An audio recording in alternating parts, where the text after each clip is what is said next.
Ya, selamat datang semua saudara. Malam ini kita akan belajar lanjutan 10 seri 10 hukum. Kita akan belajar hukum ketiga. Ya, mohon Oke, saya mute semua ya. Kita akan belajar hukum ketiga, jangan menyebut nama Tuhan sembarangan. Baik, ayat intinya hanya satu. Kita akan baca dari Keluaran 20 ayat 7, firman Tuhan. Jangan menyebut nama Tuhan Allahmu dengan sembarangan, sebab Tuhan akan memandang bersalah orang yang menyebut namanya dengan sembarangan. Nah, saya akan bagi pelajaran kita 3 bagian. Yang pertama kita akan belajar mengenal nama Allah, mengenal sifat namanya. Yang kedua kita akan belajar apa yang dilarang, apa yang disebut menyebut nama Allah sembarangan. Dan yang ketiga saya akan ambil aplikasi yaitu sikap hormat yang hilang. Baik, mari kita belajar apa yang Alkitab katakan tentang nama Allah. Ya. Pertama kita lihat bahwa di dalam Alkitab Perjanjian Lama itu nama Allah yang utama ya disebut di dalam Keluaran 20 yang digunakan adalah ya firman Tuhan katakan akulah Yehova dan akulah Elohim. Jadi ini adalah dua kata yang dipakai di dalam pembukaan 10 hukum ya. Dan kata Tuhan atau YHWH itu bahasa aslinya itu orang Israel saking hormatnya nggak berani menyebut Yehova, mereka sebut Adonai ya.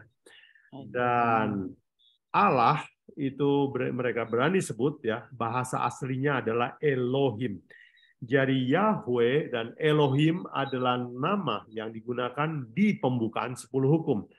Nah, dari dua kata ini dalam bahasa Ibrani, maka kita dapat beberapa kata turunannya ya. Misalnya, Ruah Elohim, artinya roh Allah. Elion, ya kata El atau Eloi, itu El itu artinya Elohim ya. Elion, Allah Maha Tinggi. Elohe Israel, Allah Israel. El Olam, Allah yang abadi. El Roy, Allah yang melihat. El Shaddai, Allah yang perkasa. Emmanuel, ya El, kata El-nya ditaruh di belakang, artinya Allah beserta kita. Jadi nama-nama Allah di dalam perjanjian lama itu dalam banyak bentuk ya, bukan hanya satu bentuk ya. Ada orang yang keras sekali mengatakan bahwa nama Tuhan hanya satu. Tetapi nama Tuhan ada banyak variasinya di Alkitab dengan gelar-gelarnya lebih banyak lagi. Bagaimana dengan nama Allah dalam perjanjian baru?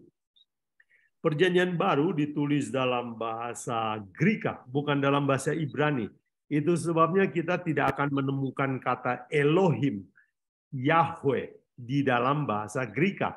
Bahasa Greka menggunakan kata Theos, setara dengan Elohim.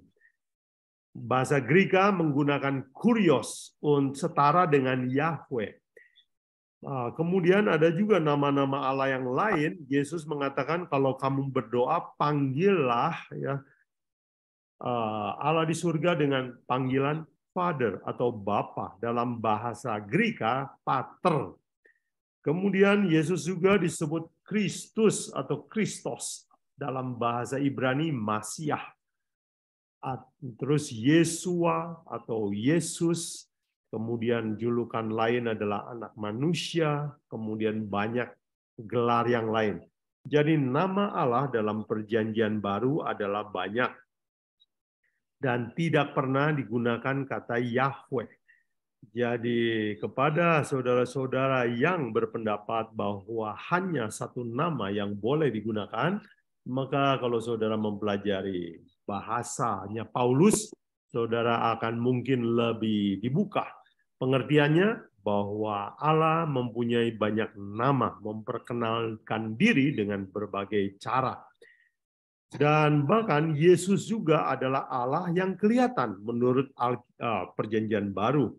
Misalnya kita lihat Ibrani 1 ayat 3. Ia adalah cahaya kemuliaan Allah dan gambar wujud Allah. Jadi dia adalah potret Allah yang kelihatan, yang berwujud.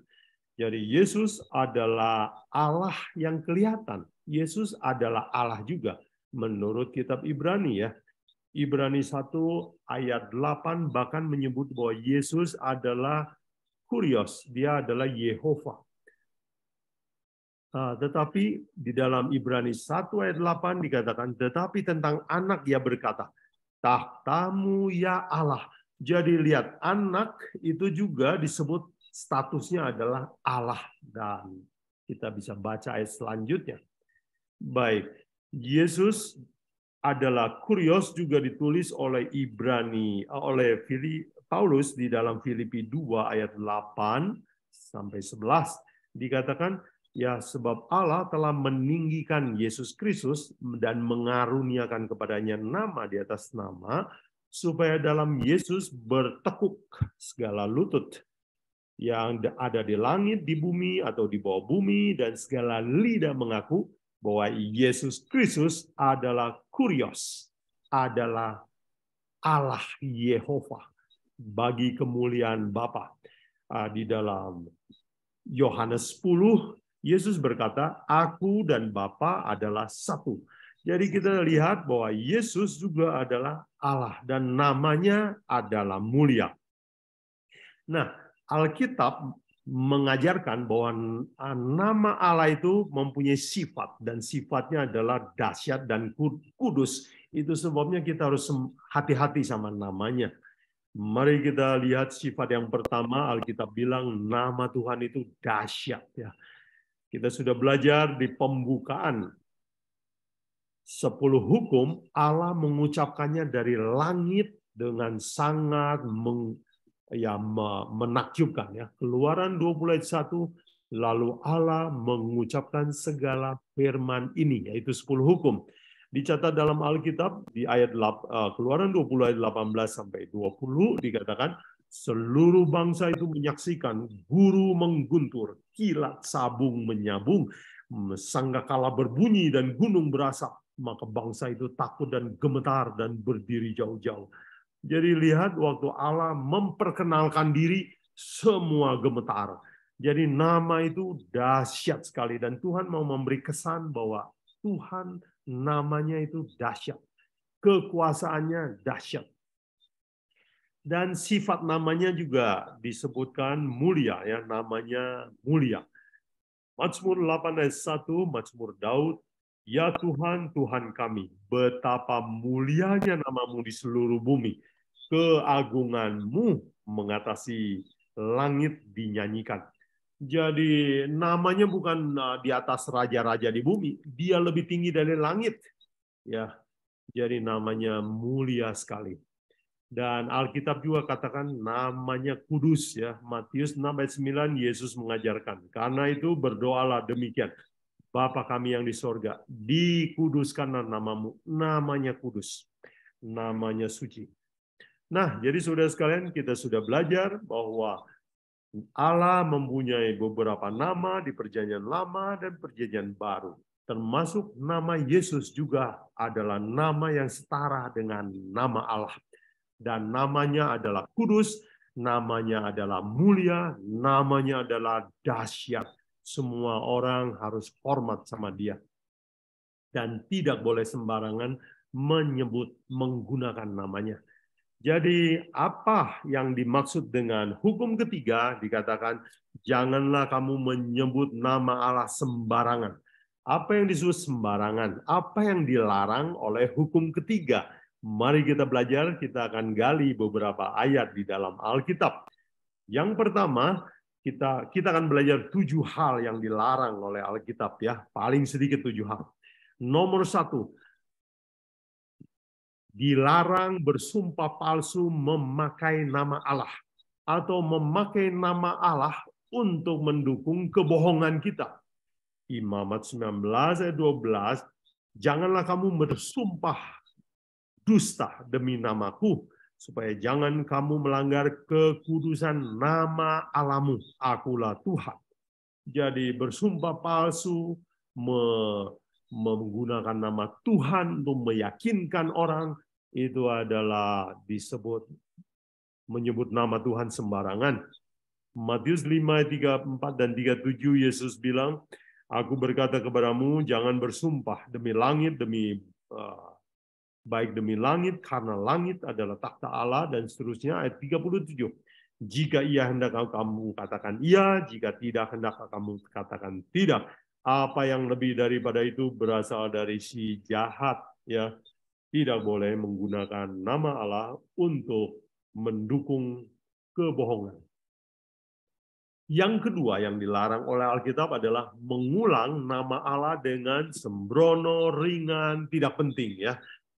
Mengulang-ulang. Matius 6 ayat 7, Yesus berkata, lagi pula dalam doamu itu, janganlah kamu bertele-tele seperti kebiasaan orang yang tidak mengenal Allah. Mereka menyangka bahwa karena banyaknya kata-kata doanya akan dikabulkan.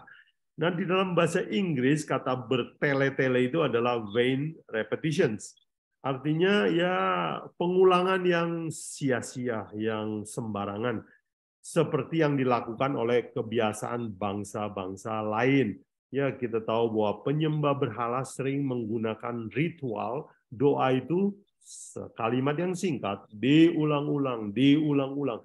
Dan dikatakan oleh Yesus, mereka mengira kalau mengulang sekian puluh kali, ratus kali, Tuhan akan lebih dengar. Yesus bilang, bukan demikian.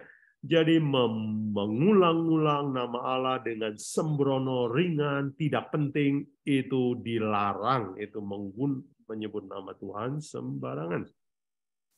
Yang ketiga, bila mana nama Tuhan dipakai untuk percakapan biasa, untuk reaksi kaget atau marah, ya.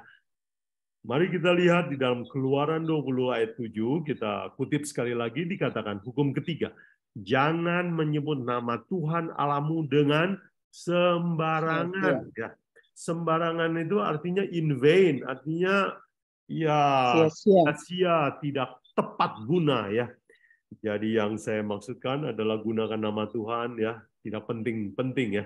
Contohnya ini seperti kalau saudara lihat di film, sekarang kata Yesus Kristus di film untuk jadi makian, ya.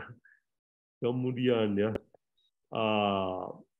kalau orang kaget suka bilang oh my God.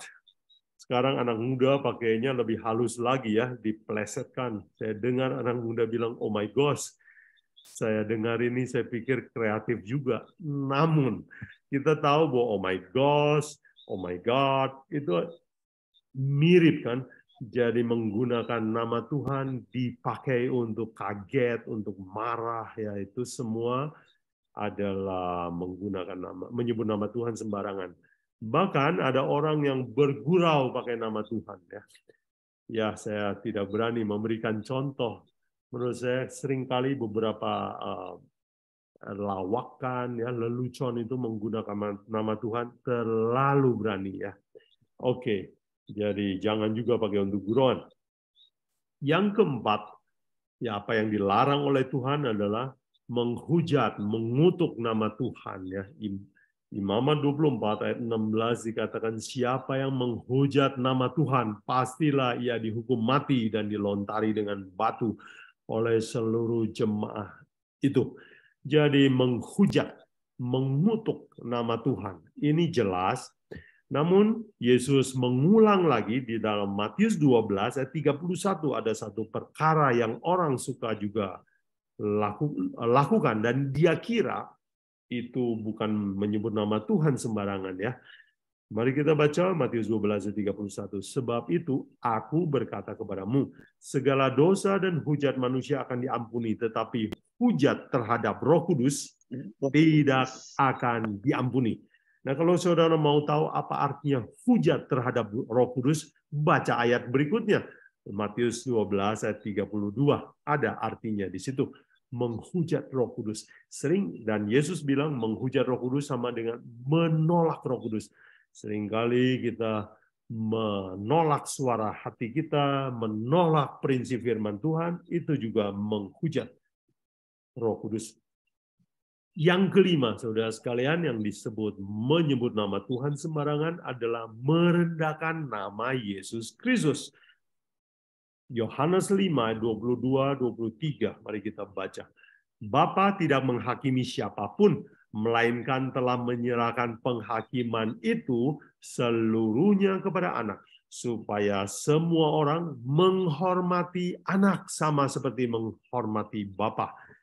Barang siapa tidak menghormati anak, ia juga tidak menghormati Bapa yang mengutus dia. Jadi sudah lihat bahwa nama Yesus sama kudusnya dengan nama Allah, Yehova. Seringkali orang kepada nama Tuhan Allah lebih segan, tetapi untuk Yesus Kristus kurang segan. Dan menurut ayat ini kita telah belajar bahwa yang tidak menghormati nama anak Allah, Yesus Kristus, itu juga tidak hormat kepada Allah yang mengutus dia. Di dalam Kisah Para Rasul 19 ada cerita, ada orang coba pakai nama Yesus untuk cari nama, ya. Karena Paulus bisa sembuhkan orang pakai nama Yesus, ada beberapa tukang sihir, tukang jampi Yahudi, tukang cari uang. Dia berkeliling di seluruh negeri dan mau coba tiru-tiru Paulus untuk menyebut nama Yesus, untuk menyembuhkan orang yang kerasukan roh jahat. Dan mereka bilang, aku menyembahi kamu demi nama Yesus yang diberitakan oleh Paulus. Dan kita baca di ayat 16, apa yang terjadi? Bukannya sembuh. Orang yang dirasuk roh jahat itu menerpa mereka, menggagahi mereka, ya, bajunya dirobek-robek, mereka sampai telanjang dan luka-luka, dipermalukan. Jadi ada banyak orang, ya, pada zaman Paulus coba pakai nama Yesus untuk nebeng sohor. Dan orang-orang yang nebeng sohor dengan nama Yesus ini juga menyebut nama Tuhan sembarangan. Baik, yang keenam, apa yang disebut jangan menyebut nama Tuhan sembarangan? Ya, dikatakan yaitu menyebut nama Tuhan tetapi tidak menuruti hukumnya. Lukas 6 ayat 46, Yesus berkata, "Mengapa kamu berseru kepadaku, Tuhan, Tuhan, padahal kamu tidak melakukan apa yang aku katakan?" 1 Roma 2 ayat 23 dan 24. Paulus menulis, "Engkau bermegah atas hukum Taurat. Mengapa engkau sendiri menghina Allah dengan melanggar hukum Taurat?" Jadi kalau kita melanggar 10 hukum, itu juga menghina nama Tuhan. Karena kita bilang kita orang Kristen, percaya kepada Yesus Kristus. Kita adalah umat Allah, kita percaya kepada Allah. Tetapi kita melanggar hukumnya. Jadi sebut nama Tuhan, tapi tidak turut hukumnya, menyebut nama Tuhan sembarangan. Yang ketujuh, saudara sekalian, yaitu mengucapkan amin dan pujian kepada Tuhan dengan enteng dan tidak sungguh-sungguh, ya, untuk mainan atau untuk kebiasaan saja. Ulangan 27 ayat 16, firman Tuhan lewat Musa dikatakan, "Terkutuklah orang yang memandang rendah ibu bapanya, dan seluruh negeri itu harus berkata amin." Yang saya mau garis bawahi adalah kata amin, ya. Setiap Musa bilang firman Tuhan begini, seluruh bangsa bilang amin. Nah, apa artinya amin? Amin artinya demikianlah firman Tuhan. Setuju firman Tuhan. Dan kalau saudara baca di dalam Wahyu 3 ayat 14, amin juga adalah sebuah gelar dari Yesus Kristus, ya. Di dalam nasihat kepada jemaat Laodikia dikatakan, inilah firman dari amin, dari Yesus Kristus maksudnya. Jadi amin adalah gelar dari Yesus Kristus juga. Jadi amin artinya setuju, demikianlah firman Tuhan. Demikian juga ada kata yang tidak pernah diterjemahkan ke semua bahasa, yaitu haleluya, ya. Amin tidak pernah diterjemahkan. Haleluya juga tidak pernah diterjemahkan. Dari bahasa asli diambil saja. Haleluya artinya puji Tuhan, ya. Terpujilah nama Tuhan. Haleluya. Dan saudara sekalian, Seringkali kata-kata seperti amin, haleluya dijadikan seperti permainan atau guyonan, atau bahkan untuk menipu orang, memberi kesan bahwa seseorang itu adalah sangat rohani, padahal dia tidak rohani. Ya, saya pernah ketemu seseorang yang bilang gini, saya ini dulu pernah ditipu sama orang yang suka bilang amin, haleluya, sedikit-sedikit amin, haleluya. Saya pikir dia orang baik. Ternyata dia nipu uang saya. Sejak waktu itu saya selalu curiga sama orang yang terlalu banyak bilang amin dan haleluya. Jadi saya jadi belajar. Wah, kalau begitu betul juga ya, kita jangan obral. Kalau kita mau bilang amin, memang kita sungguh-sungguh mau bilang begitu. Kita bilang haleluya, hati kita memang mau bilang begitu ya. Oke, 7 hal inilah yang saya coba catat, saya ambil dari Alkitab. Mungkin kalau saudara belajar, saudara bisa menemukan hal-hal yang lain. Nanti saudara boleh tambahkan ya dalam diskusi. Baik, sebagai ringkasan inilah yang kita pelajari ya, bahwa nama Allah Perjanjian Lama, Perjanjian Baru, dan nama Yesus juga adalah dahsyat dan mulia setara dengan Allah Elohim Yehova. Dan apa yang dilarang oleh Tuhan untuk tidak menyebut nama Tuhan sembarangan adalah 1, bersumpah palsu. Yang kedua, memanggil berulang dengan sembarangan. 3, menyebut nama Tuhan untuk gurauan atau reaksi kaget atau marah. 4, mengutuk atau menghujat Roh Kudus. Kelima, merendahkan nama Yesus atau menggunakannya untuk permainan. Yang keenam, sebut nama Tuhan tapi tidak menuruti hukumnya. Yang ketujuh, mengucapkan kata amin dan pujian untuk Tuhan dengan enteng.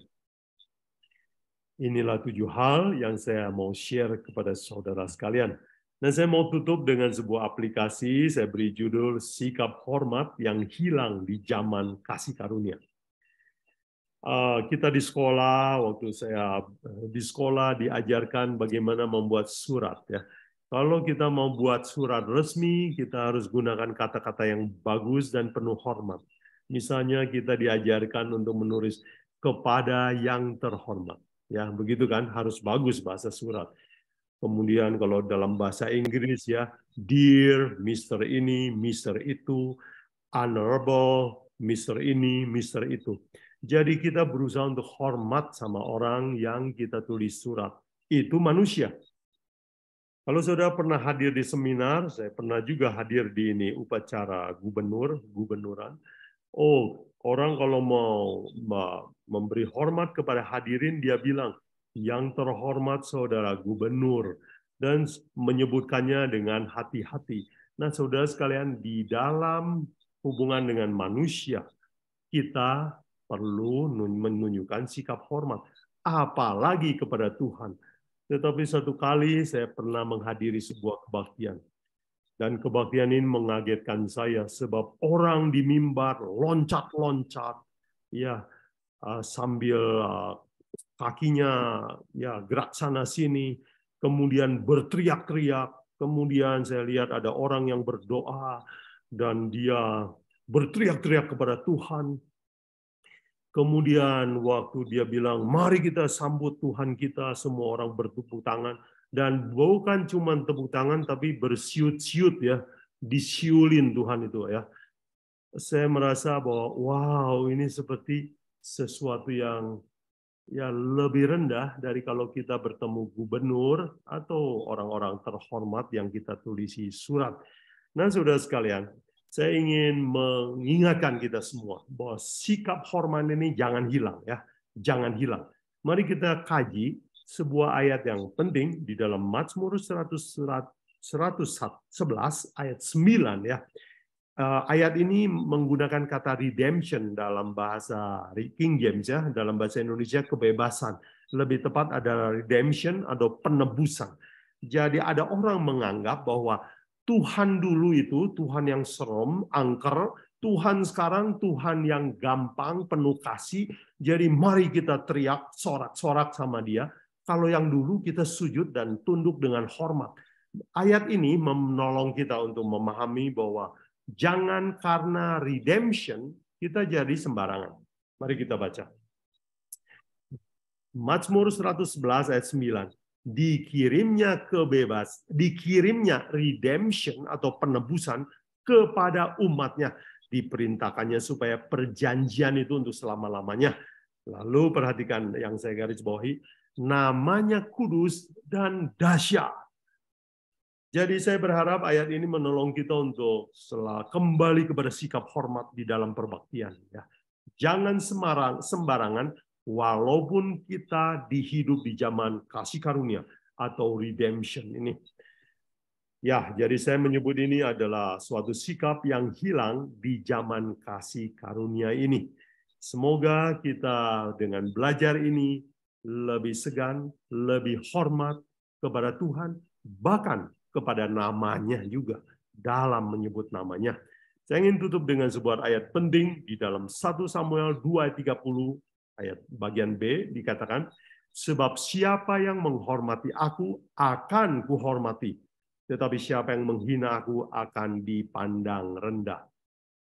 Semoga pelajaran hari ini menolong kita untuk mengerti. Dan setelah itu, kita lebih hormat dan lebih hati-hati kepada nama Tuhan.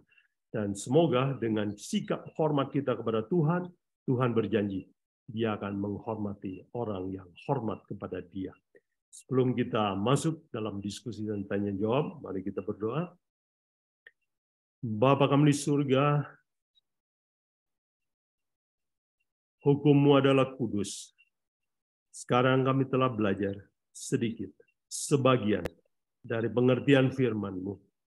Biarlah pikiran kami dibukakan untuk lebih hormat, lebih takut kepada dalam menggunakan nama Tuhan. Biarlah kami melakukannya dengan lebih berhati-hati dan lebih bersungguh-sungguh. Diberkatilah semua sidang pendengar yang ingin belajar tentang 10 hukum. Biarlah 10 hukum ini akan mengubah hidup kami menjadi anak Tuhan yang lebih baik, menjadi suami yang lebih baik, istri yang lebih baik, anggota keluarga yang lebih baik. Dan demikian nama Tuhan dipermuliakan di dalam umat-Mu. Dan berdoa untuk saudara-saudara yang berduka, seperti Ibu Evelyn, untuk saudara-saudara yang sakit, seperti saudara Frederick, saudara Budi, saudara-saudara yang lain yang membutuhkan kesembuhan. Kiranya Bapa di surga mengetahui segala pergumulan kami. Kami serahkan hidup kami padamu, bahkan dalam diskusi tanya jawab ini. Tolonglah kami. Dalam nama Yesus kami berdoa. Amin. Amin. Amin.